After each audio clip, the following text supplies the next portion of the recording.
গো, দেখবো না মানুষ পিছে। এই যারা ক্রিকেট খেলছো এদিকে চলে আসো। এই রাহিম, এদিকে আসো, পরে খেলো।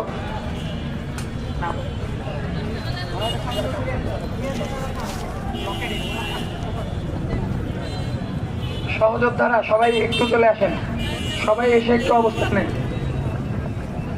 আর যারা যারা কাজ করতেছেন, যারা রাস্তা ব্লকের কাজ করতেছেন, তারা তারা আপনাদের জায়গায় থাকেন। রাস্তা ব্লকের যারা কাজ করতেছেন তারা নিজেদের জায়গায় থাকেন, নিজেদের অবস্থান ছাইড়েন না।